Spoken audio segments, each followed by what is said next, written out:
की पाठशाला में आप सभी का बहुत स्वागत। मैं हूं सुशांत सिन्हा। ये वो पाठशाला जहां सबकी क्लास लगती है। सबसे पहले आपको बता दूं कि आज पाठशाला में क्या क्या है और कौन कौन सी क्लास लगेगी। मुख्यमंत्री योगी आदित्यनाथ का गदर प्लान, पीएम मोदी की 200 सीटों की बुकिंग कैसे कर दी आज उसके बारे में बताएंगे, क्योंकि गदर सिर्फ बॉक्स ऑफिस पर ही नहीं बल्कि योगी का गदर प्लान भी भूचाल ला रहा है। योगी का वो गणित जिसका तोड़ राहुल, केजरीवाल और ममता के पास भी नहीं है। पीएम का सपना देख रहे नीतीश का सपना योगी मॉडल ने कैसे तोड़ दिया है वो भी बताऊंगा। बम, बंदूक, कारतूस, योगी आदित्यनाथ ने यूपी में बड़ा कांड बचा लिया क्या? इसके अलावा एक्सप्रेसवे का जिक्र होगा जिसको बनाने में मोदी राज में घोटाला हुआ यह आरोप लग रहा है, लेकिन सच क्या निकला आपको बताऊंगा। घोटाले वाला एक्सप्रेसवे या देश की शान, पूरा सच बताने वाला चैप्टर लेकर आया हूं। साथ ही बात होगी हिंदू राष्ट्र, कभी हिंदू राष्ट्र रहे नेपाल में बाबा बागेश्वर क्या बड़ी प्लानिंग करने गए हैं? बागेश्वर बाबा के इंटरनेशनल टेस्ट में क्या निकल कर आया आज आपको यह भी दिखाऊंगा। और फिर सनातन के मंदिरों का चैप्टर, भारत का वो इकलौता मंदिर जो पूरे साल में सिर्फ एक दिन खुलता है, ऐसा मंदिर, वो मंदिर जो हवा में झूल रहा है, आज उसका चैप्टर भी है। और सनातन की शक्ति और अद्भुत रहस्यों का चैप्टर 3 लेकर आया हूं। और आखिर में आपको बताऊंगा कि 3 घंटे लिफ्ट में फंसे रहे 8 साल के बच्चे के साथ क्या हुआ। लेकिन पाठशाला में पहले जल्दी से दिन भर की बड़ी खबरों का रिवीजन, उसके बाद पहला चैप्टर।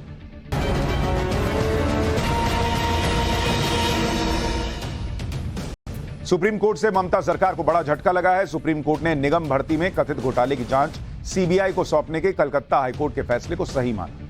सुप्रीम कोर्ट ने माना कि टीचर भर्ती और निगम भर्ती घोटाले के तार आपस में जुड़े हुए हैं। अब दोनों घोटालों की जांच सीबीआई करेगी। इस फैसले से ममता बनर्जी के भतीजे अभिषेक बनर्जी की मुश्किलें बढ़ सकती हैं। अभिषेक बनर्जी को सीबीआई और ईडी की पूछताछ में शामिल होना पड़ सकता है। दिल्ली में कांग्रेस से तकरार के बीच आम आदमी पार्टी ने बड़ा फैसला किया। मुंबई में जो विपक्षी गठबंधन इंडिया की बैठक होने वाली है उसमें दिल्ली के मुख्यमंत्री अरविंद केजरीवाल शामिल होंगे। यह बैठक 31 अगस्त और 1 सितंबर को होनी है। कांग्रेस नेता आचार्य प्रमोद कृष्णम ने कांग्रेस पर फिर से हमला किया है। दरअसल कांग्रेस ने सीडब्ल्यूसी की नई लिस्ट जारी की, इसमें आचार्य प्रमोद कृष्णम का नाम ही नहीं था। इसके बाद आचार्य प्रमोद कृष्णम ने ट्वीट किया कि पार्टी के कुछ बड़े नेताओं को मेरी वेशभूषा और तिलक से चिढ़, जिन्हें मैं इस जन्म में नहीं छोड़ सकता। दिल्ली सरकार के एक अधिकारी को नाबालिग से रेप के आरोप में गिरफ्तार किया गया है। साथ ही उसकी पत्नी को भी मदद करने के आरोप में अरेस्ट किया गया। बताया जा रहा है कि आरोपी अधिकारी डिप्टी डायरेक्टर के पद पर तैनात था और घर पर रहने वाली दोस्त की नाबालिग बेटी के साथ कई दिनों से रेप कर रहा था। बीजेपी सांसद और अभिनेता सनी देओल के बंगले को लेकर सियासत तेज हो गई है। मुंबई में सनी देओल के बंगले की नीलामी का नोटिस वापस लेने पर कांग्रेस के नेता जयराम रमेश ने सवाल उठाया। बैंक ने लोन के 56 करोड़ नहीं चुकाने पर बंगले की नीलामी का नोटिस जारी किया, लेकिन 24 घंटे के अंदर ही बैंक ने तकनीकी खामी का हवाला देते हुए नोटिस वापस ले लिया। इसी पर जयराम रमेश ने कहा कि 24 घंटे में नीलामी का नोटिस वापस लेने के पीछे कौन है? एशिया कप के लिए बीसीसीआई ने टीम इंडिया का ऐलान कर दिया। टीम की कप्तानी रोहित शर्मा के पास ही है। हार्दिक पांड्या उप कप्तान होंगे। केएल राहुल, श्रेयस अय्यर और जसप्रीत बुमराह की टीम में वापसी हुई है। एशिया कप 30 अगस्त से पाकिस्तान और श्रीलंका में खेला जाना है। भारत का पहला मैच पाकिस्तान से 2 सितंबर को होगा। तो ये हो गया दिन भर का रिवीजन। अब पाठशाला की पहली क्लास, जिसमें आपको बताऊंगा कि यूपी के मुख्यमंत्री योगी आदित्यनाथ का वो गदर प्लान कौन सा है जिसने 2024 के लिए पीएम मोदी की 200 सीटों की बुकिंग कर दी। योगी का वो गणित जिसका तोड़ राहुल, केजरीवाल और ममता के पास भी नहीं है। पीएम का सपना देख रहे नीतीश का सपना योगी मॉडल ने तोड़ दिया है क्या? और बम, बंदूक, कारतूस, योगी आदित्यनाथ ने यूपी में बड़ा कांड रोक दिया क्या?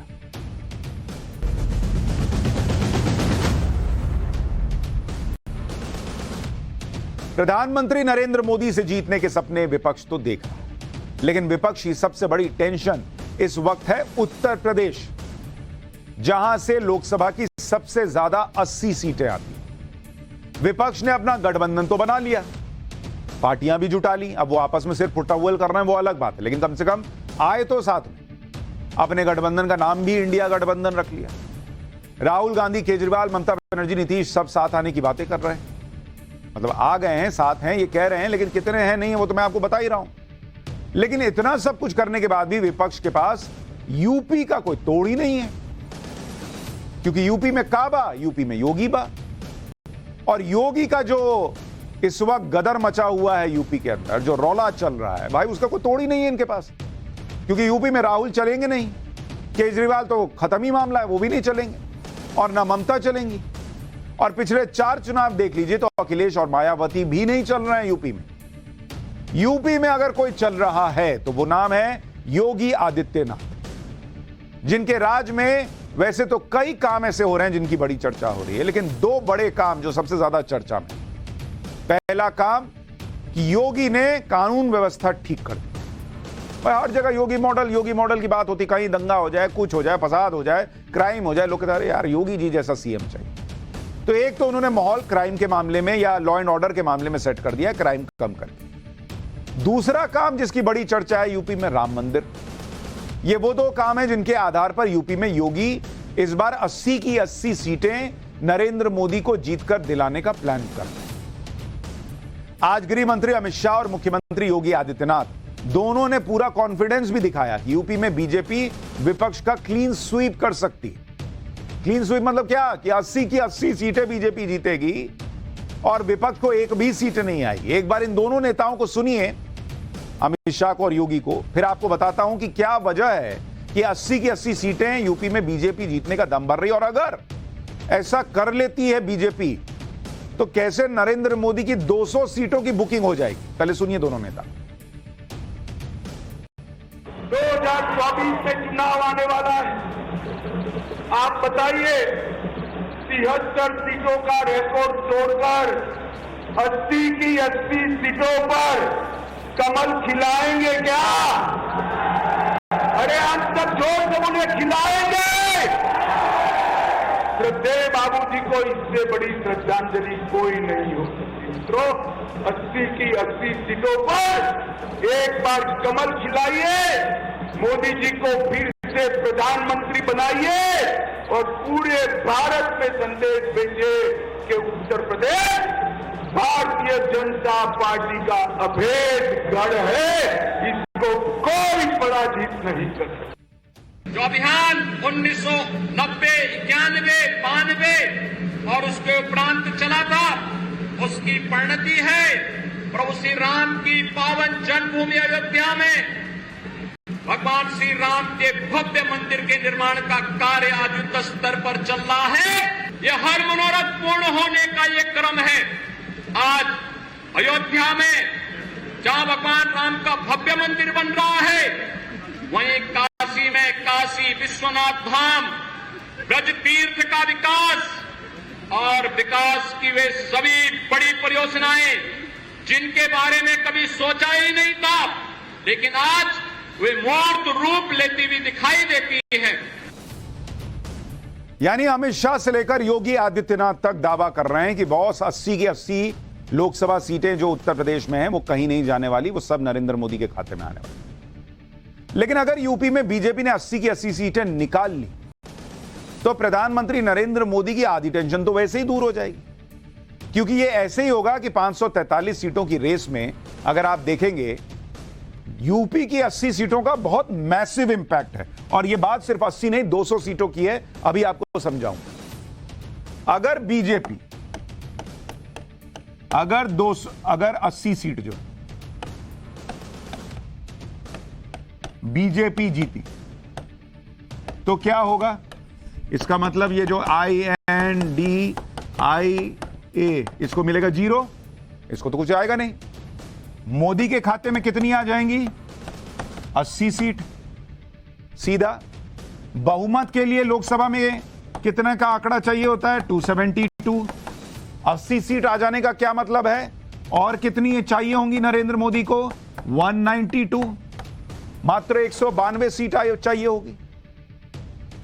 अब यूपी का एक फैक्टर यह भी दिखता रहा है कि जो यूपी जीत जाता है वो दिल्ली में सरकार बनाने की स्थिति में आता ही आता है। जैसे आप पिछले 4 लोकसभा चुनाव देखिए कि क्या स्थिति रही। अगर आप यूपी फैक्टर देखेंगे कि कैसे यूपी फैक्टर दिल्ली में अपना प्रभाव छोड़ता है।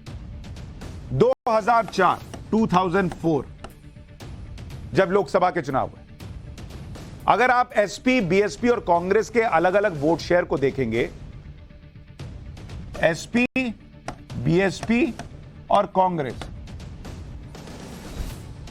तो इनका अगर आप देखेंगे तो वोट शेयर जो था, वोट परसेंट, वो 63% के करीब था 2004 में। सरकार किसकी बनी? सरकार बनी यूपीए की।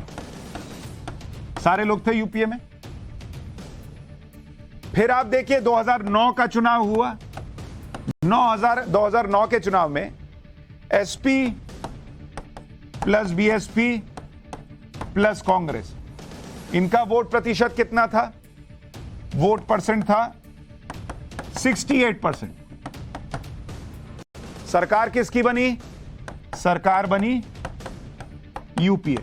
केंद्र में किसकी सरकार बनी? यूपीए 2 बना। मतलब यूपी, आप देखिए यूपी में जो वोट खींच के ले जा रहा है वो सरकार बना रहा है। 2004 दिखाया, 2009 दिखाया, अब 2014 देखिए। 2014 में बीजेपी का वोट शेयर यूपी में कितना था? 43%। सरकार किसकी बनी? सरकार बीजेपी की बनी सेंटर में। 2019 यूपी में बीजेपी का वोट परसेंट कितना था? 50%। सरकार किसकी बनी? सरकार बनी, फिर से नरेंद्र मोदी प्रधानमंत्री बने और बीजेपी की सरकार बनी। मतलब जिसने यूपी फैक्टर को सेट कर लिया बॉस, केंद्र में सरकार उसी की बनेगी। ये 2004, 2009, 2014, 2019 और उसके पहले भी दिखा है। और इसलिए अगर बीजेपी 80 में से 80 सीटें जीत जाती है तो नरेंद्र मोदी को प्रधानमंत्री बनने से रोकना मुश्किल ही नहीं, नामुमकिन है विपक्ष के। 40% से ज्यादा वोट के साथ यूपी जीतने की गारंटी है कि केंद्र में सरकार बन जाना। यहां एक और बात जिस पर लोगों का ध्यान नहीं जाता, वो बात यह है कि यूपी की जीत का मतलब सिर्फ यूपी को जीतना नहीं होता, सिर्फ 80 सीट की बात नहीं है, बल्कि पूरे हिंदी बेल्ट में एक लहर बननी शुरू हो जाती है। अगर आपका प्रभाव यूपी में है और यूपी में माहौल बना हुआ है कि भाई फलाने को जिताना है, तो उसका जो इफेक्ट है ना, लहर जैसे आगे बढ़ती है, वो पूरे हिंदी बेल्ट में जाती है। और मैं आपको यह साबित करके दिखाता हूं कि अगर कोई यूपी की 80 में से 80 या 60-70 सीट भी जीत लेता है तो उसका असर सिर्फ यूपी तक सीमित नहीं रहता, उस पूरे आसपास के इलाके पे पड़ता है, जिसे हम हिंदी बेल्ट कहते हैं, हिंदी स्पीकिंग बेल्ट कहते हैं। तो अगर आप यूपी इफेक्ट देखेंगे, यूपी का इफेक्ट क्या रहता है, यूपी इफेक्ट को देखिए। हिंदी बेल्ट जिसकी हम बात कर रहे हैं, उस हिंदी बेल्ट में 9 राज्य प्लस 2 केंद्र शासित प्रदेश, केंद्र शासित प्रदेश, ये आते हैं हिंदी बेल्ट में। और लोकसभा की सीटें कितनी हैं? इसमें लोकसभा सीट आती है इन 9 राज्यों और 2 केंद्र शासित प्रदेश में 226 सीट पड़ती है। 226। आपको कितनी चाहिए बहुमत के लिए? 272, उसमें से 226 तो यही है। और वोट प्रतिशत कितना है कुल का? करीब 42% वोट इसी हिंदी स्पीकिंग बेल्ट में रहता है। अब इसमें इंपैक्ट देखिए कि यूपी में अगर आप 80 में से ज्यादातर सीटें जीतते हैं तो हिंदी बेल्ट पर क्या इफेक्ट पड़ता है। जैसे अगर आप देखेंगे 2014 का चुनाव, उसमें देखिए क्या हुआ।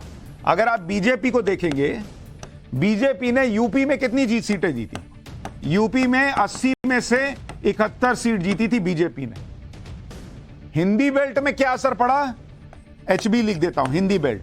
हिंदी बेल्ट में 226 में से 190 सीट बीजेपी के खाते में आई थी। यह है यूपी इफेक्ट। जैसे ही आप यूपी में लहर बना देते हैं, उसका इफेक्ट पूरे हिंदी बेल्ट में दिखता है कि 226 में से 190 सीट बीजेपी के पास आ गई। यानी अगर आप स्ट्राइक रेट देखेंगे, 84% का स्ट्राइक रेट था बीजेपी का।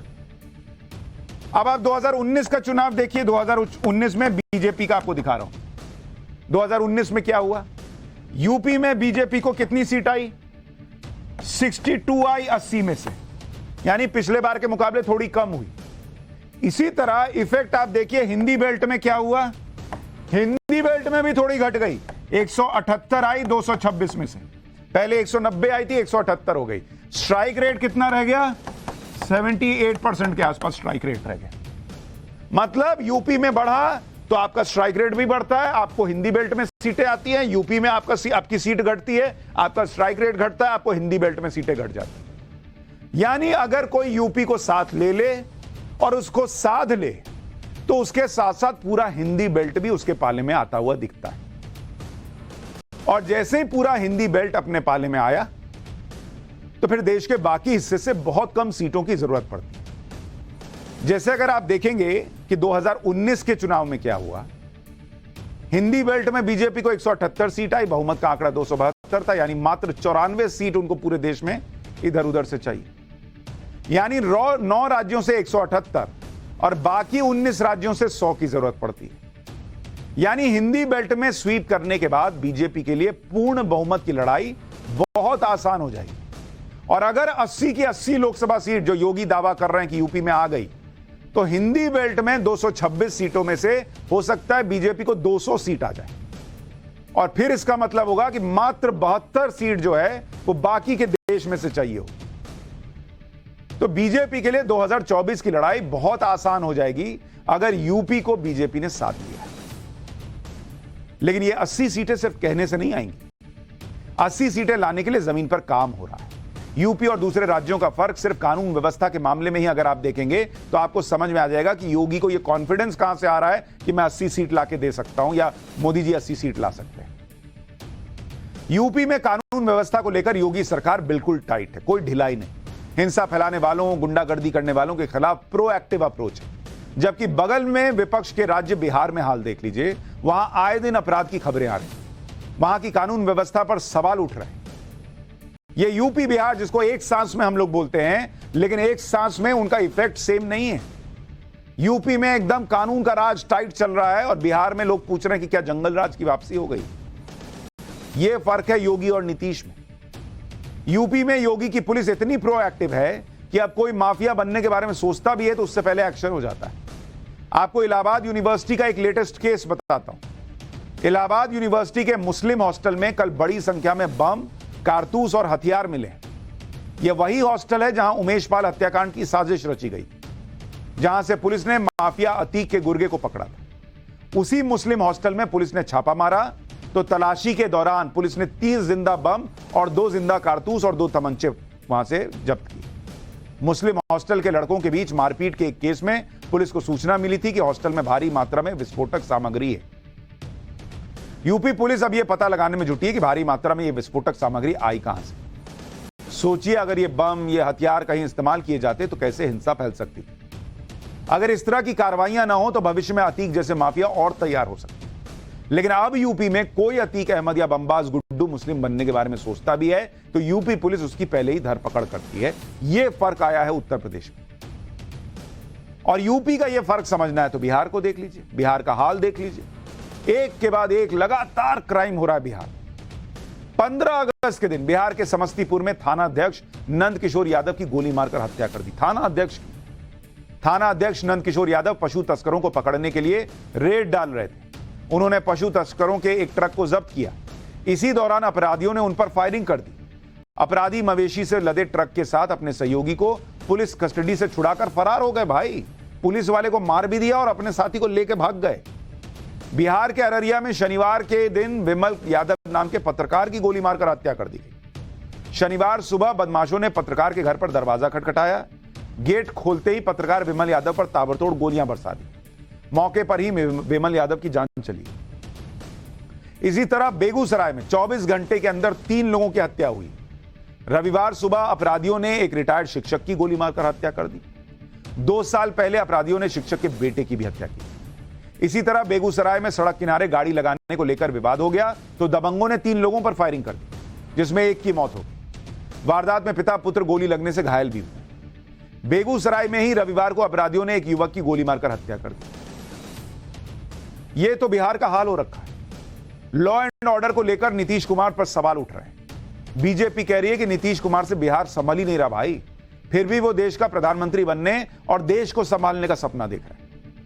आप यह भी देखिए कि नीतीश के राज में लॉ एंड ऑर्डर ठीक करने की जगह पार्कों के नाम बदलने पर फोकस है। पटना के कंकड़बाग इलाके में पूर्व प्रधानमंत्री अटल बिहारी वाजपेयी के नाम पर बने एक पार्क का नाम बदलकर कोकोनट पार्क रख दिया।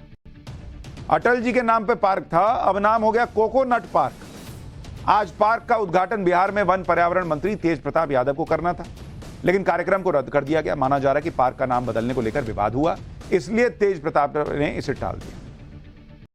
बीजेपी ने पार्क का नाम बदलने को लेकर आपत्ति जताई। हालांकि तेज प्रताप ने सफाई दी कि पार्क का नाम पहले से ही कोकोनट पार्क है, बीजेपी वाले जानबूझकर विवाद बना रहे हैं। एक बार तेज प्रताप जी को भी सुन लीजिए।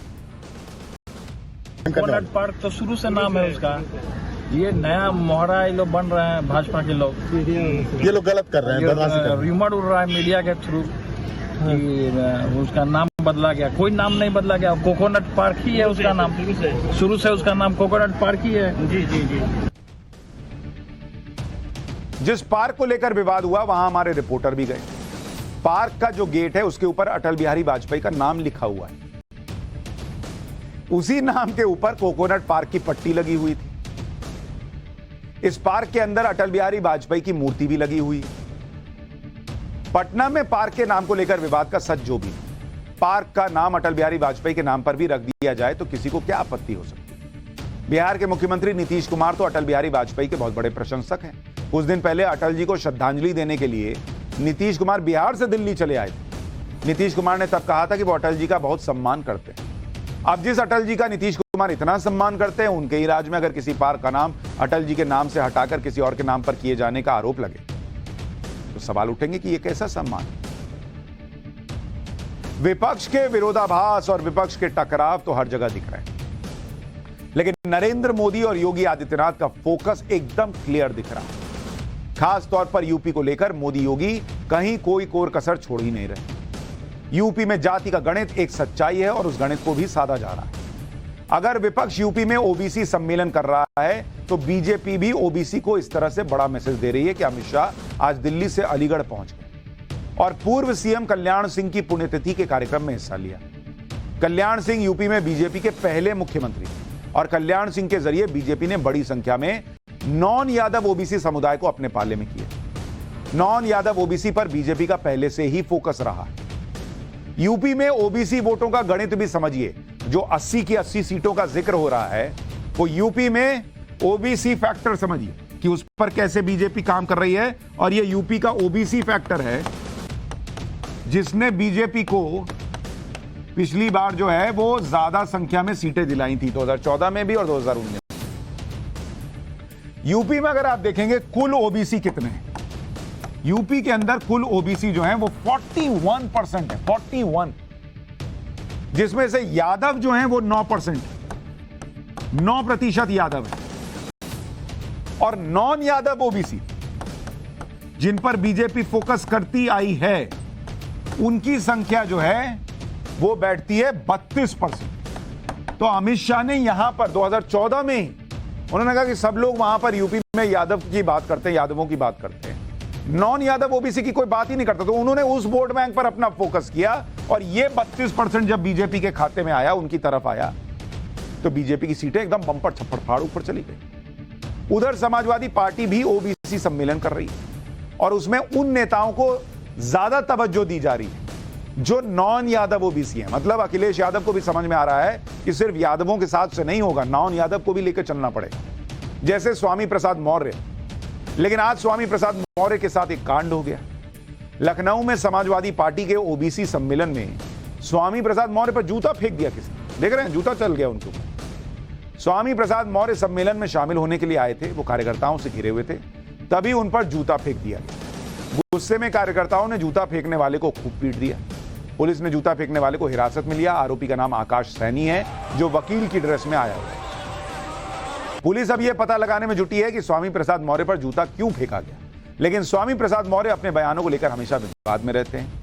हाल ही में स्वामी प्रसाद मौर्य रामचरितमानस पर टिप्पणी को लेकर भी घिर चुके हैं और एक चर्चा यह भी चल रही है कि हो सकता है उनके उन्हीं बयानों को लेकर किसी ने गुस्से में यह काम किया। लेकिन स्वामी प्रसाद मौर्य पर जूता फेंकने की घटना के लिए अखिलेश यादव ने सीधे सीधे बीजेपी को जिम्मेदार बताया। अखिलेश यादव ने कहा कि जूता फेंकने वाला भी बीजेपी का कार्यकर्ता होगा। यह बीजेपी की बौखलाहट है। एक बार सुनिए अखिलेश यादव। ये दुखद है और ऐसी घटना किसी भी लीडर के साथ नहीं होनी चाहिए।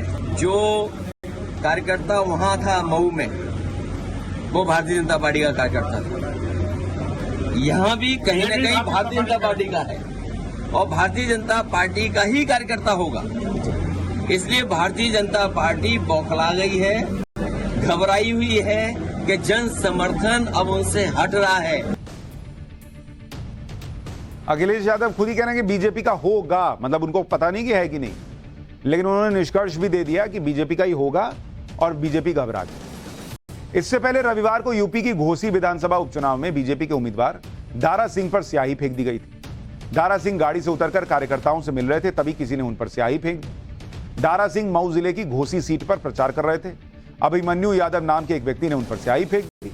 घोसी पुलिस के मुताबिक आरोपी समाजवादी पार्टी से है और छात्र संघ चुनाव भी लड़ चुका है।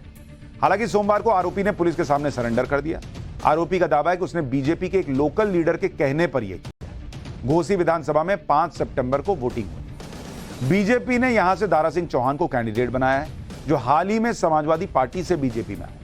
दारा सिंह चौहान विधानसभा चुनाव से पहले बीजेपी छोड़कर समाजवादी पार्टी में गए थे, लेकिन हाल में बीजेपी में उनकी फिर वापसी हुई। दारा सिंह चौहान नॉन यादव ओबीसी समाज के नेता हैं, जिनका पूर्वांचल के कुछ इलाकों में अच्छा प्रभाव माना जाता है। तो उत्तर प्रदेश में इस वक्त योगी, मोदी और अमित शाह तीनों मिलकर काम कर रहे हैं और इसी तरीके से विपक्ष भी प्रयास कर रहा है, लेकिन स्थिति इस वक्त जो है वो आपके सामने। पाठशाला में अब उस एक्सप्रेसवे का चैप्टर, जिसे कुछ लोग घोटाले वाला एक्सप्रेसवे कह रहे हैं, कुछ लोग इसे शानदार एक्सप्रेसवे और देश की शान बता रहे हैं।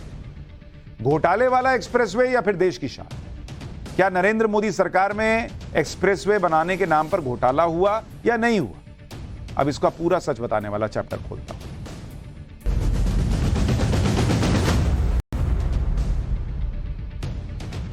आजकल एक एक्सप्रेसवे की बहुत चर्चा है। यह एक्सप्रेसवे है द्वारका एक्सप्रेसवे। यह दिल्ली और हरियाणा के बीच तेज कनेक्टिविटी के लिए बनाया जा रहा है और इसका 90% काम पूरा हो चुका है। अगले 3-4 महीने में मुझे लगता है यह पब्लिक के लिए खुल भी जाएगा। लेकिन ओपनिंग से पहले इस एक्सप्रेसवे ने विवादों की ओपनिंग कर दी। सीएजी के एक रिपोर्ट को आधार बनाकर कुछ लोग इसकी बड़ी लागत पर सवाल उठा रहे हैं। यहां तक कहने लगे कि इस एक्सप्रेसवे को बनाने में घोटाला हुआ है। लेकिन इसका सच क्या है, यह जानने से पहले इस एक्सप्रेसवे को क्यों देश की शान कहा जा रहा है, पहले वो देखें। पहली बात तो यह है कि देश में इस तरह का एक्सप्रेसवे कभी बना ही नहीं, ऐसा एक्सप्रेसवे बना। यह देश का पहला 8 लेन एलिवेटेड एक्सप्रेसवे है। एलिवेटेड मतलब जमीन से ऊपर भी गया हुआ है। इसकी खासियत अगर आप देखेंगे तो आपको समझ में आ जाएगा कि क्यों इसको देश की शान बताया जा रहा है। और इसकी खासियत में इसकी बढ़ी हुई जो लागत का जिक्र हो रहा है, उसका फैक्टर भी जुड़ा हुआ है, उस पर बाद में आऊंगा। लेकिन पहले खासियत सुनिए। यह 8 लेन का एलिवेटेड एक्सप्रेसवे, जैसा कहा जा रहा है कि देश में कभी बना ही नहीं। एलिवेटेड का मतलब होता है पिलर खड़े कर कर जमीन के ऊपर बनाया गया, नहीं ऐसे आप चढ़ जाते हैं ऊपर ऊपर ऊपर निकल गए, नीचे अपना शहर का ट्रैफिक जा रहा है, आप ऊपर ऊपर निकले, शहर के बाहर चले गए। ऐसा इसलिए किया जाता है जिससे शहर के ट्रैफिक से लोगों को बचाया जा सके और वो आसानी से किसी भी शहर के जाम में फंसे बिना पार कर जाए। अच्छा, शहर में भी कम जाम लगेगा जब शहर को पार करने वाले ऊपर ऊपर चले गए, तो नीचे भी कम ट्रैफिक होगा। 8 लेन के इस एलिवेटेड एक्सप्रेसवे में अगर सभी लेन की लंबाई को जोड़ लिया जाए तो यह कुल मिलाकर 563 किलोमीटर का एक्सप्रेसवे बन जाता है। 8 लेन के अलावा इस एक्सप्रेसवे में 6 सर्विस लेन भी बनाई जा रही, जिससे शहर के अंदर का ट्रैफिक और शहर के अंदर के लोग भी इस एलिवेटेड एक्सप्रेसवे का इस्तेमाल कर सकें। इससे दिल्ली से गुरुग्राम मात्र 20 मिनट में पहुंचा जा सकेगा। इसे स्टेट ऑफ द आर्ट कहा जा रहा है, मतलब यह बहुत एडवांस और बहुत ही शानदार तरीके से तैयार किया गया एक्सप्रेसवे। इसे आप इस तरह से भी समझ सकते हैं कि इसमें 3.5 किलोमीटर से ज्यादा की लंबी टनल है, 3.5 किलोमीटर की सुरंग बनी हुई, सर्विस लेन में भी 2.5 किलोमीटर लंबी टनल बनी हुई। इसमें 4 लेवल इंटरचेंज की सुविधा है। इसका मतलब यह है कि दूसरी सड़कों से भी इसकी कनेक्टिविटी बनाई गई है, जिससे दूसरी सड़कों से आने वाले लोग भी इस एक्सप्रेसवे का इस्तेमाल कर सकेंगे। इसके अलावा इसमें इंटरचेंज पर ऊंची सर्विस रोड का कंस्ट्रक्शन किया गया है। इस एक्सप्रेसवे को बनाने में जो मटेरियल लगा है उसमें 2 लाख मीट्रिक टन के करीब स्टील लगा है, जो पेरिस की एफिल टावर से भी 30 गुना ज्यादा है। इसमें जो सीमेंट और कंक्रीट लगाया गया है वो दुबई के बुर्ज खलीफा से 6 गुना ज्यादा लगा है। आप सोचिए कि कितना शानदार एलिवेटेड एक्सप्रेसवे बन रहा है और कितना स्ट्रॉन्ग, मजबूत और फ्यूचरिस्टिक है कि भाई लंबा चले। जो लोग दिल्ली से जयपुर जाते हैं उन्हें पता होगा कि गुरुग्राम क्रॉस करने में कैसे पसीना छूट जाता है। यह एक्सप्रेसवे दिल्ली से जयपुर जाने वाले लोगों को गुरुग्राम शहर के जाम से बचाने वाला है। इसके बनने के बाद दिल्ली से जयपुर या अहमदाबाद जाने वाले लोगों को गुरुग्राम के जाम में फंसना ही नहीं पड़ेगा। अभी लोगों को पीक आवर्स में गुरुग्राम पार करने में 2 से 3 घंटे लग जाते हैं, लेकिन ये एक्सप्रेसवे बनने के बाद आप मात्र 20 मिनट में गुरुग्राम पार कर जाएंगे। कहां 2 से 3 घंटा लगता है और कहां 20 मिनट लगेगा। आज देश का हर नागरिक इस बात को मानता है कि मोदी सरकार के दौर में देश में सड़कों का बहुत बड़ा जाल फैलाया गया है। केंद्रीय सड़क और परिवहन मंत्री नितिन गडकरी ने देश भर में ऐसे ऐसे शानदार हाईवे और एक्सप्रेसवे तैयार करवाए जिन पर चलकर यात्रा का टाइम लगभग आधा हो गया है। जो यात्रा कभी पहले 5 घंटे में होती थी, अब वो 2.5-3 घंटे में हो रही है। इसी बात को ध्यान में रखते हुए सड़क मंत्रालय ने दिल्ली से गुरुग्राम के रास्ते जयपुर जाने वाले लोगों की सुविधा के लिए द्वारका एक्सप्रेसवे तैयार करने का फैसला किया। लेकिन इसमें हो गया विवाद, और वो विवाद हुआ सीएजी की रिपोर्ट आने से। इसमें जो विवाद उठाया गया वो सीएजी की रिपोर्ट के आधार पर। सीएजी के एक रिपोर्ट के मुताबिक भारतमाला प्रोजेक्ट के तहत बन रहे द्वारका एक्सप्रेसवे में अनुमान से ज्यादा पैसा लगा, ये सीएजी दावा कर रहा है। सीएजी रिपोर्ट के मुताबिक cabinet committee of economic affairs यानी सीसीईए ने 29 किलोमीटर लंबे द्वारका एक्सप्रेसवे को 18.2 करोड़ प्रति किलोमीटर के बजट से बनाने की मंजूरी दी थी। मतलब 1 किलोमीटर की सड़क बनाएंगे आप तो 18 करोड़ रुपया करीब खर्च होना चाहिए। यह अप्रूवल मिला था, यह सीएजी कह रही है। लेकिन रिपोर्ट कहती है कि इस हाईवे को बनाने में 1 किलोमीटर बनाने में 250 करोड़ से ज्यादा खर्च हो गया। यानी जो सड़क 18 करोड़ रुपए में 1 किलोमीटर बननी चाहिए थी, वो सीएजी की रिपोर्ट के आधार पर 250 करोड़ से ज्यादा में 1 किलोमीटर बनी। यह आरोप लग रहा है। इस हिसाब से इस सड़क की लागत करीब 14 गुना ज्यादा हो गई, यह आरोप है।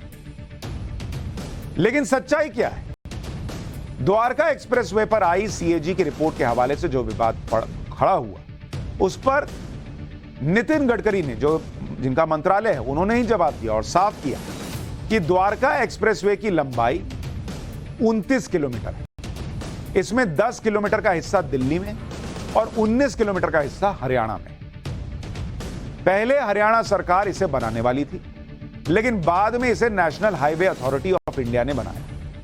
नितिन गडकरी ने बताया कि अगर इस एक्सप्रेसवे की सभी लेन को जोड़ लिया जाए, भाई कुछ एलिवेटेड लेन है, कुछ सुरंग में बनी हुई लेन है, कुछ जमीन पर चलती हुई लेन है, तो नितिन गडकरी कह रहे हैं कि इन सबको अगर आप जोड़ दीजिएगा तो 563 किलोमीटर इसकी लंबाई बैठती है। नितिन गडकरी ने यह भी साफ किया कि इस एक्सप्रेसवे के लिए 206 करोड़ रुपए प्रति किलोमीटर की औसत लागत वाला टेंडर जारी किया गया। यानी इस एक्सप्रेसवे की कुल लागत में 12% पैसा बच गया, ये नितिन गडकरी दावा कर रहे हैं। सबसे खास बात, जब द्वारका एक्सप्रेसवे को बनाना तय हुआ तब इसे 4 लेन एलिवेटेड रोड बनाने की बात हुई, लेकिन बाद में इसे 8 लेन का कर दिया गया और इसके अलावा 6 सर्विस लेन भी बनाई गई। समझे बात को आप? पहले हुआ कि भाई एलिवेटेड बनाएंगे, ऊपर ऊपर जाएगा, लेकिन उसमें 4 लेन होगी, 2 इधर 2 इधर। बाद में क्या हुआ कि भाई ने एक काम करते हैं, फ्यूचरिस्टिक बनाना है तो 4 की जगह 8 कर देते हैं और 6 सर्विस लेन भी बन गई, मतलब टोटल 14 लेन हो गए। इस एक्सप्रेसवे पर कई अर्बन टनल और इंटरचेंज भी बना दिए गए। इससे जुड़ी कुछ बातें सीएजी ने भी अपनी रिपोर्ट में कही। जो लोग इस एक्सप्रेसवे को लेकर सीएजी की रिपोर्ट की बात कर रहे हैं, उस रिपोर्ट में यह भी लिखा है कि पहले इस एक्सप्रेसवे में 19 किलोमीटर में 14 लेन की रोड जमीन पर बनाने का प्लान था। बाद में इसमें से 8 लेन एलिवेटेड बनाई गई और 6 लेन जमीन पर बनाई गई। इसलिए इतने बड़े स्ट्रक्चर को बनाने की वजह से कंस्ट्रक्शन कॉस्ट 7,287 करोड़ पर पहुंच गया, जो कि 250 करोड़ रुपए प्रति किलोमीटर बैठता है। यह वो कागज है जिसमें ये बातें लिखी हुई हैं। ऐसा नहीं है कि सड़क बननी थी, बनी ही नहीं और पैसा खा गए, ये घोटाला हो। भाई सड़क भी बनी, जैसी बननी थी उससे ज्यादा बनी, उससे शानदार बनी। और खुद सीएजी भी लग रहा है कि भाई, लिख रहा है कि भाई चूंकि इतना आपने एलिवेटेड भी बनाया, सर्विस भी बनाई, सब कुछ बनाया, तो ये कीमत जो है वो बढ़ गई। तो जो 18 करोड़ रुपए प्रति किलोमीटर का अप्रूवल था, वो क्यों बढ़ा, वो भी इसी रिपोर्ट में लिखा है। अच्छा, जैसे मैंने आपको कि एलिवेटेड रोड में सड़कों पर पिलर पर बनाया जाता है, इससे सड़क की लागत आम एक्सप्रेसवे से बढ़ जाती है, यही बात रिपोर्ट में भी लिखी है। जो लोग इस एक्सप्रेसवे के बारे में नहीं जानते, उनको थोड़ी तस्वीर से भी दिखाता हूं कि कैसे ये एक्सप्रेसवे देश के लिए तो है ही कि भाई देश में इतना शानदार एक्सप्रेसवे बन रहा है, लेकिन कैसे लोगों की समस्या कम करेगा। जरा इसको देखिए, जरा क्लोज शॉट दिखाइए। ये जो हिस्सा आप देख रहे हैं, अगर आप इसको देखेंगे, यहां पर है आईजीआई एयरपोर्ट। तो जो लोग दिल्ली आते हैं, एयरपोर्ट से जाते हैं, उनको ये एयरपोर्ट यहां पर दिख रहा है। अब ये देखिए, ये जो हिस्सा आप देख रहे हैं, ये जो नीली वाली लाइन आप देख रहे हैं, ये है क्या? ये है एक्सप्रेसवे जिसको लेकर इतना हंगामा हो रहा है। तो ये जो हिस्सा आप देख रहे हैं, ये वाला, ये पड़ रहा है दिल्ली में, और ये वाला जो हिस्सा यहां तक आप देख रहे हैं, ये पड़ रहा है हरियाणा में। ये है 19 किलोमीटर और ये है 10 किलोमीटर। अब ये जब बन जाएगा तो दिल्ली जयपुर जाने वाले लोग जो हैं, उनको ये गुरुग्राम से जो होकर अभी ऐसे जाना पड़ता है, ये जाने की जरूरत ही नहीं है। आप यहां तक पहुंचे एयरपोर्ट तक, और यहां से आपने जो है टर्न लिया, आप बाहर होते हुए अपना निकल गए। यहां से मानेसर आपने पकड़ा, आप निकल गए, कोई दिक्कत ही नहीं। आप इतना इसलिए कह रहे हैं ना कि भाई जहां 2-3 घंटे लगता था, आप यहां से गुरुग्राम से होते हुए निकल रहे हैं, जाम में फंसे हुए हैं, वो है ही नहीं। इधर से निकले, अपना 20 मिनट में चले गए। अब इसी को बनाने में, चूंकि बहुत कहा जा रहा है, नितिन गडकरी दावा कर रहे हैं कि इतना इंफ्रास्ट्रक्चर इतना शानदार बनाया है, इसलिए कीमत बढ़ी। ऐसा नहीं कि बनाया नहीं और पैसा खा गए। वो होता था एक जमाने में कि कागज पे बन गया और कागज इधर चला गया, नोट वाला। लेकिन नितिन गडकरी कह रहे हैं कि ऐसा नहीं है भाई, देखो जैसा बनाया, सबको गर्व होगा, ऐसी चीज वहां पे बनी। लेकिन नितिन गडकरी तो सड़कें बना रहे हैं, उधर बागेश्वर बाबा देश को हिंदू राष्ट्र बनाने की बात कर रहे हैं। इसके लिए क्या प्लानिंग चल रही है? पाठशाला में अब नेपाल में बाबा बागेश्वर के दिव्य दरबार का चैप्टर। हिंदू राष्ट्र रहे नेपाल में बाबा बागेश्वर क्या बड़ी प्लानिंग कर रहे हैं? बाबा बागेश्वर का इंटरनेशनल टेस्ट हुआ तो क्या निकला, अब यह भी दिखाता हूं।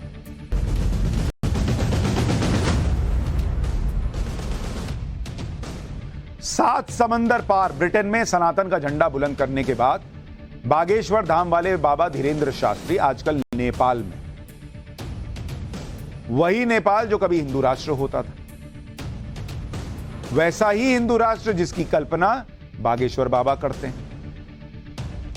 नेपाल में बाबा बागेश्वर सनातन धर्म का प्रचार करते हुए रामकथा भी कर रहे हैं, और इस कथा को सुनने, बाबा का पर्चा वाला चमत्कार देखने के लिए भारी भीड़ जुट रही है। बाबा के चमत्कार का टेस्ट लेने के लिए उनके दिव्य दरबार में पहुंची नेपाल की एक लड़की से भी आपको मिलवाऊंगा, जिसने भरे दरबार में बाबा बागेश्वर की परीक्षा लेनी चाहिए। तो अब नेपाल हो, अमेरिका हो, चाहे ब्रिटेन हो, चाहे इंडिया हो, जो टेस्ट ले रहा है उसके साथ क्या हो रहा है आपको दिख ही रहा है। वहां नेपाल में क्या हुआ वो भी अभी दिखा दूंगा। बाबा ने उस लड़की का जो टेस्ट लेने पहुंची थी उसका पर्चा खोला तो क्या हुआ, और कैसे वो कहने लगी कि मैं आपके पैर धोना चाहती हूं, ये सब अभी दिखाऊंगा।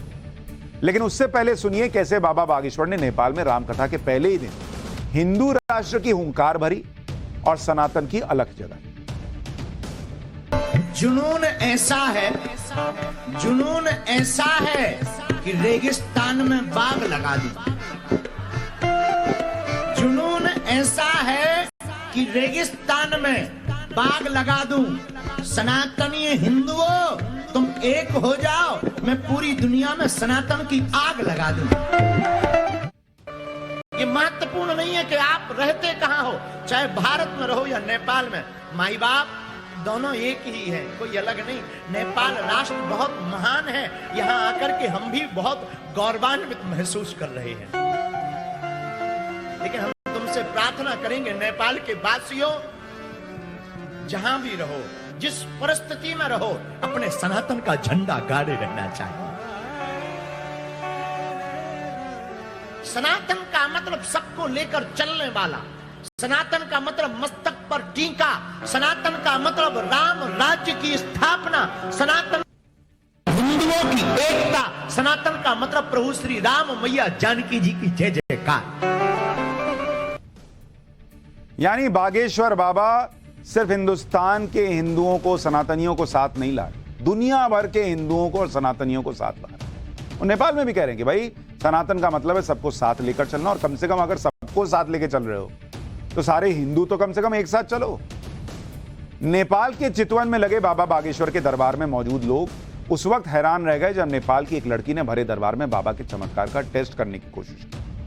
ये लड़की काठमांडू से सिर्फ इस मकसद से बाबा बागेश्वर के दरबार में पहुंची थी कि बाबा बागेश्वर भक्तों की सही पर्ची खोलते हैं या नहीं, जरा टेस्ट करके देखूं। लेकिन बाबा ने ऐसा काम किया कि नेपाल की ये लड़की बाबा की जय जयकार करने को मजबूर है। देखिए वहां क्या हुआ। कहां से हैं? काठमांडू। माइक लीजिए।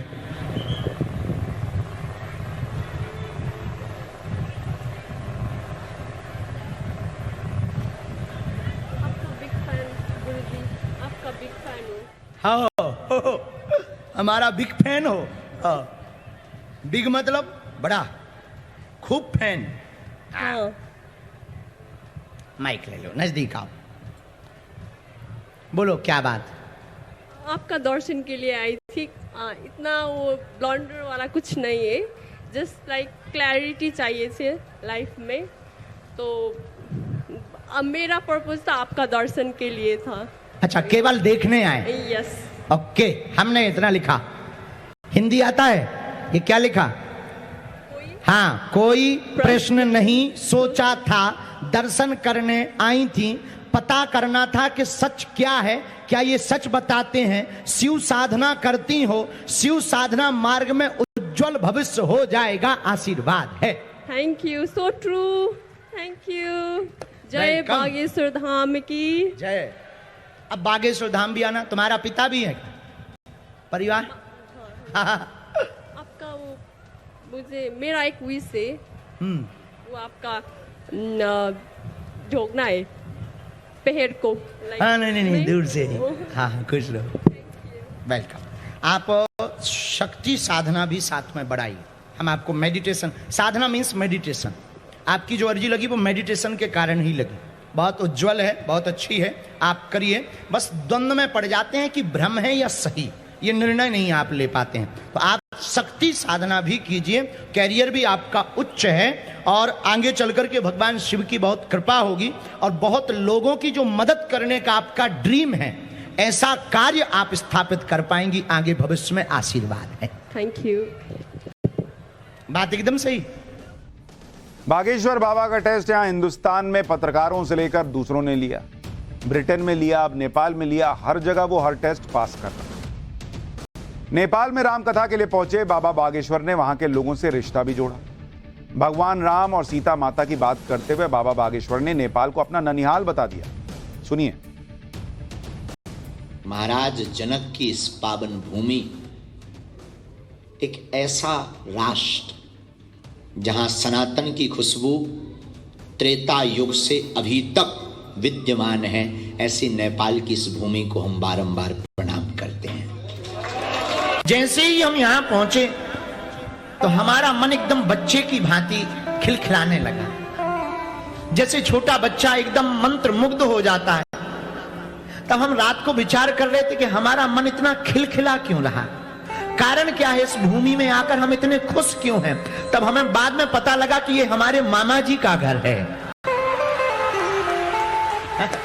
माता जानकी और श्री राम जी, राम जी, माता रामो मत पिता रामचंद्र, स्वामी रामो मत सखा रामचंद्र, सर्वस्वम में रामचंद्रो दयालुर, नान्यम जाने नहीं जाने ना जाने। माता जानकी हमारी माँ है, प्रभु श्री राम हमारे पिता है, और माता जानकी का मायका नेपाल है, तो नेपाल हमारे ममाना का घर हो गया।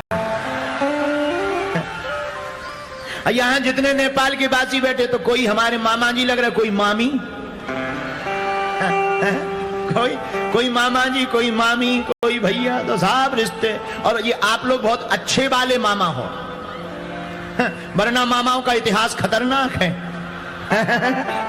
मामाओं के पूछे तो कंस मामा, शकुनी मामा, मामा मारीच, लेकिन हमारे नेपाल के सब मामा बहुत अच्छे मामा हैं। क्यों?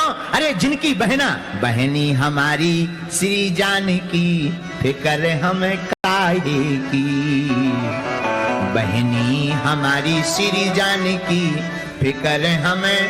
तो आप लोग सौभाग्यशाली हो, उस गौरवशाली भूमि नेपाल राष्ट्र में विराजमान हो, उस देश में आप रहते हो जिस देश में भगवान को भी भारत छोड़कर आना पड़ा। नेपाल में रामकथा शुरू करने से पहले बाबा बागेश्वर काठमांडू में पशुपतिनाथ मंदिर भी गए। पशुपतिनाथ मंदिर के बाहर भी बाबा बागेश्वर की एक झलक पाने के लिए लोगों की भारी भीड़ जुटी हुई। पशुपतिनाथ में दर्शन के बाद बाबा बागेश्वर ने मंदिर परिसर में आयोजित कार्यक्रम में हिस्सा लिया।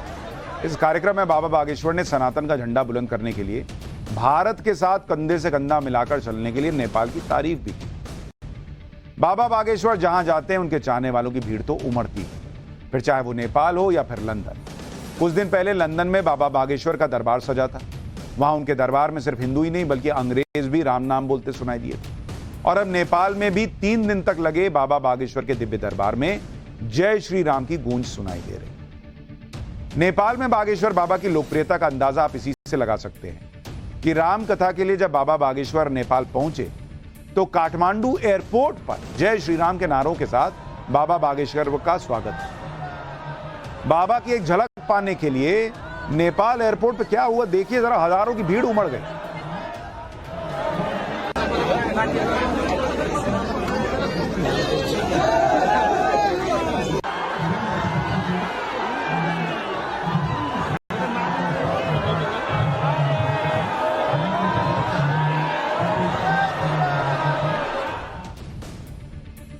यानी बाबा बागेश्वर हिंदू राष्ट्र रहे नेपाल में जाकर वहां भी हिंदुओं को एक कर रहे हैं और सनातन की बात कर रहे हैं। लेकिन जब बात सनातन की हो रही है तो पाठशाला में अब सनातन की शक्ति और अद्भुत रहस्यों का चैप्टर 3, भारत का वो इकलौता मंदिर आज आपको दिखाऊंगा जो पूरे साल में सिर्फ एक दिन खुलता है। 365 दिन में एक दिन खुलने वाला मंदिर, और वो मंदिर भी जो हवा में झूल रहा है और वैज्ञानिक भी हैरान है इस मंदिर में ये क्या हो रहा है।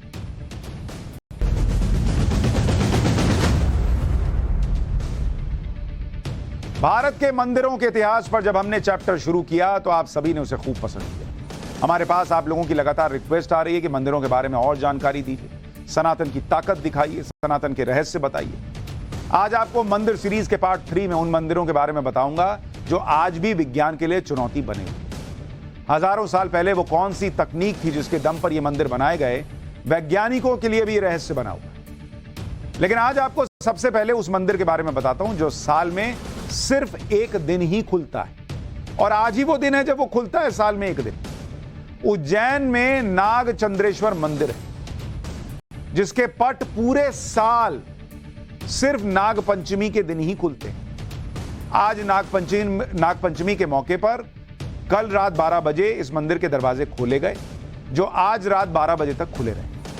पूरे साल में सिर्फ 24 घंटे के लिए इस मंदिर का दरवाजा खुलता है और भक्त महादेव के दर्शन कर पाते। अपने आप में बहुत अनोखा मंदिर। सोचिए ना भाई, पूरे साल में एक दिन पट खुलता है नाग पंचमी के दिन।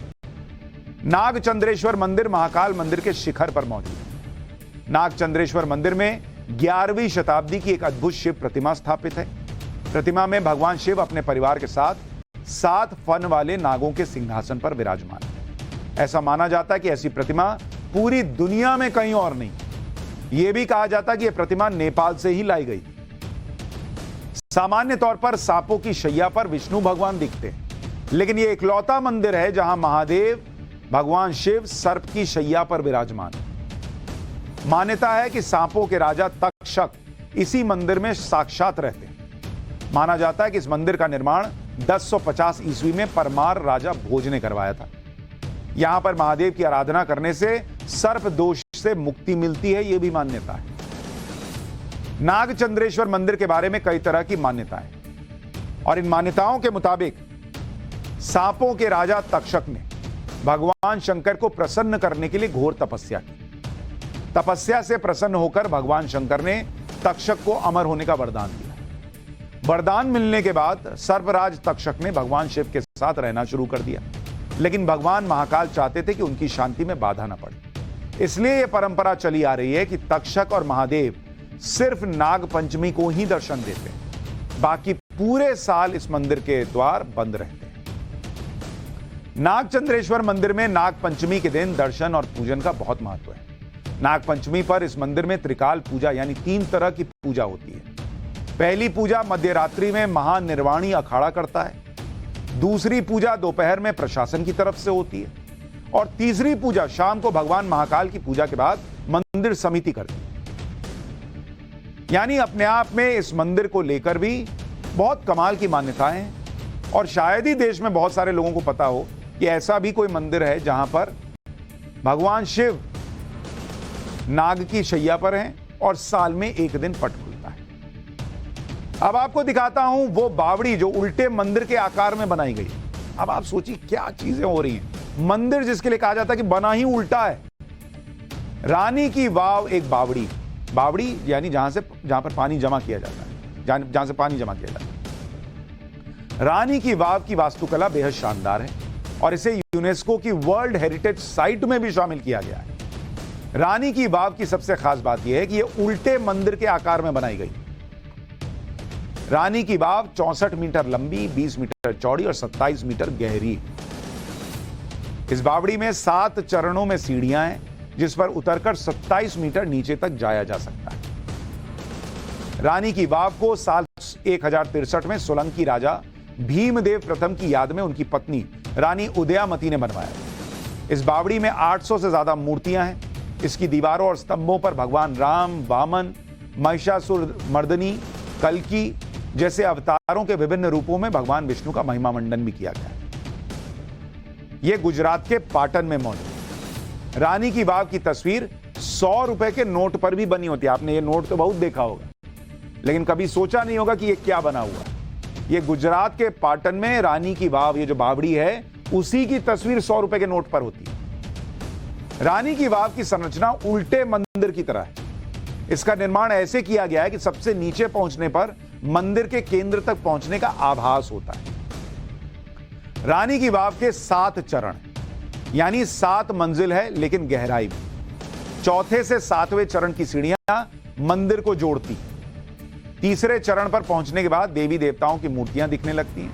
यहां पर मुख्य मूर्ति भगवान विष्णु और पार्वती की। भगवान विष्णु के कई अवतारों की मूर्तियां भी हैं। 7वें चरण पर मूर्तियों की 3 लेयर यानी हर दीवार पर 3 तरह से मूर्तियां बनाई गई। सबसे आखिरी चरण पर एक दरवाजा है जो एक सुरंग में खुलता है। यह सुरंग 30 किलोमीटर लंबी है जो पाटन के सिद्धपुर शहर में निकलती है। मान्यता है कि बावड़ी के पानी में औषधीय गुण भी हैं, हालांकि यह साबित नहीं हो पाया। लेकिन इसको उल्टा मंदिर इसलिए भी कहते हैं कि मतलब आप क्या होता है, जैसे आप नीचे से चढ़े ऊपर चढ़ते चले जाते हैं। यहां लोग कहते हैं कि ऊपर जो है ऐसा लगता है कि 7वां फ्लोर ऊपर है और फिर आप धीरे धीरे नीचे ग्राउंड फ्लोर पे, या जैसा ग्राउंड फ्लोर होता है और ऊपर बना होता है, उसका उल्टा हिसाब चलता है। अब आपको वो मंदिर दिखाता हूं जहां एक खंबा हवा में झूलता रहता है। आंध्र प्रदेश के अनंतपुर जिले के लेपाक्षी मंदिर में एक ऐसा खंबा है जो हवा में तैरता है। इस मंदिर में वैसे तो 72 पिलर है, लेकिन सबसे ज्यादा प्रसिद्ध वो पिलर है जो जमीन से थोड़ा ऊपर है। इस मंदिर की दीवारों, खंभों और छत पर रामायण और महाभारत की कहानियां अंकित हैं। मंदिर के सामने विशाल नंदी की मूर्ति है जो एक ही पत्थर पर बना है। कहा जाता है कि दुनिया में यहां अपनी तरह की नंदी की सबसे बड़ी मूर्ति। इस मंदिर का निर्माण 1583 में हुआ था। अब आपको उस खंबे की तस्वीर दिखाता हूं जो हवा में झूलता रहता है। यह है वो पिलर जो जमीन से हल्का ऊपर है। आप देखिए नीचे से रुमाल डाल रहे हैं, कपड़ा अगर डाल रहे हैं, अखबार डाल रहे हैं, तो वो दूसरी तरफ से निकल जा रहा है। ये लोग देखिए ना भाई, डाल रहे हैं वो नाले, वो देखिए दूसरी तरफ से निकल गए। अब ये कैसा पिलर है ये लोगों को समझ भी नहीं आ रहा कि कैसे हवा, कहीं तो नीचे बेस होगा ना, लेकिन लोग कह रहे ये देखिए नीचे से रोशनी आ रही। इस पिलर के नीचे से कपड़ा, अखबार सब निकल जाता है। यानी ये पिलर पूरी तरह से छत से तो जुड़ा हुआ है, लेकिन हवा में झूल रहा है। लेपाक्षी मंदिर के झूलते हुए खंबे को लेकर एक परंपरा चली आ रही है। कहा जाता है कि जो भी श्रद्धालु लटके हुए खंबे के नीचे से कपड़ा निकालता है, उनके जीवन में फिर किसी भी बात की दुख तकलीफ नहीं होती।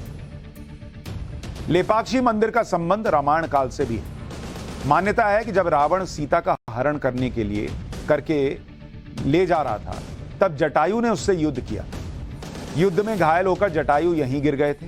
भगवान राम ने जटायु को घायल हालत में यहीं पाया।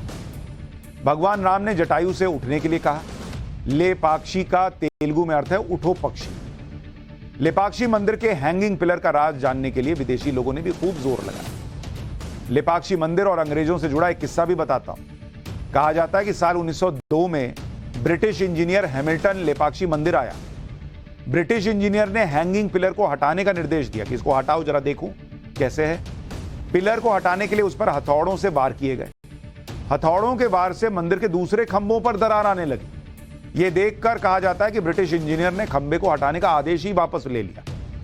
यह भी कहा जाता है कि जाते जाते ब्रिटिश इंजीनियर हैमिल्टन यह मान गया था कि हवा में झूलते खंभे पर ही पूरे मंदिर का भार है वो मान कर गया, ये ऐसा लोग दावा करते हैं।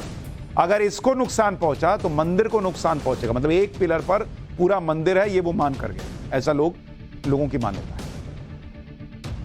ऐसे ही मध्य प्रदेश के मंदसौर का धर्म राजेश्वर मंदिर भी, धर्म राजेश्वर मंदिर चट्टान को काटकर बनाया गया है। मंदसौर के चंदवासा गांव में मौजूद इस मंदिर का महाभारत काल से संबंध है। धर्म राजेश्वर मंदिर को मध्य प्रदेश का अजंता और अलोरा भी कहते हैं, क्योंकि यह मंदिर भी उसी शैली में बनाया गया है।